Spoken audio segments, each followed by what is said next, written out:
If you're from Davao and you want a spontaneous trip to Siargao, it might be very expensive to take a flight. So here's an alternative. You can take a bus and a ferry from Davao to Siargao, just like I did.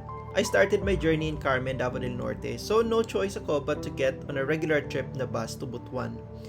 Galing kayo Davao City, you can get on a non-stop bus para mas mabilis ng biyahe. You can also take the direct bus bound for Surigao or yung bus going to Tacloban or Ormoc, but very limited ang mga frequency nun. So the best option talaga is to take a bus to Butuan and transfer to another bus to Surigao.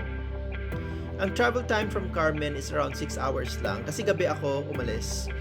Mas matagal pa if you travel during the day since mas maraming stops yung bus. Anyway, the fare was 585 pesos tapos bumaba lang ako sa Ampayon. Dumating ako ng around 1 a.m. and luckily may bus na din agad from CDO na papuntang Surigao City. So sumakay na ako.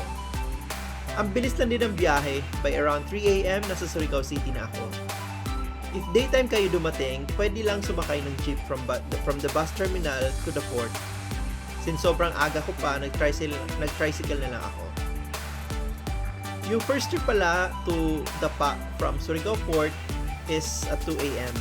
So since past na nga ako dumating, past 3 a.m. so hindi ko na inabutan yon. The second trip naman, yun yung sinakyan ko 4:30 a.m. via MV Vince Gabriel. The ferry fare was 520 pesos plus yung terminal fee na 30 pesos. Sa loob naman ng terminal may 7-Eleven, so you can buy food or drinks before boarding.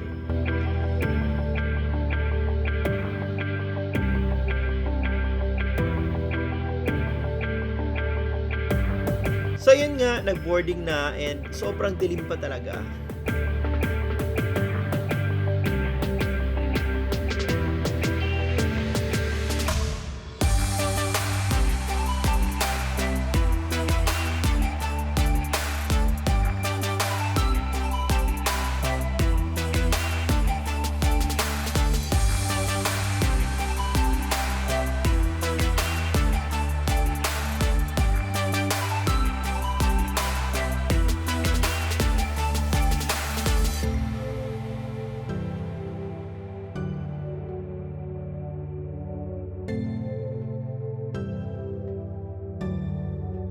Nakaalis ang barko at around 4:45 a.m.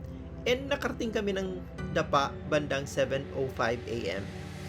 Comfortable naman ang sinakyan ko na barko. Hindi rin maalon that time kaya nakatulog pa ako kahit sobrang ingay ng engine kasi sa may likod ako nakaupo.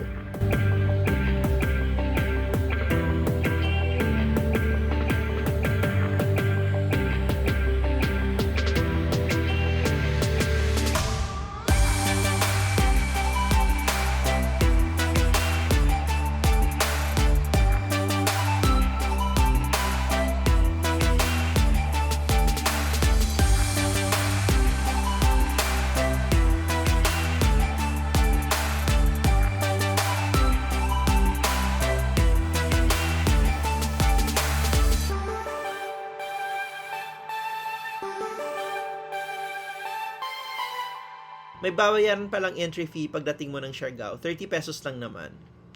Anyway, yun lang. In around 13 hours, nasa Siargao na ako from Carmen, Davao del Norte. Less than 1,500 pesos lang din ang nagastos ko sa pamasahe. Yun lang for now. And until next vlog, amping!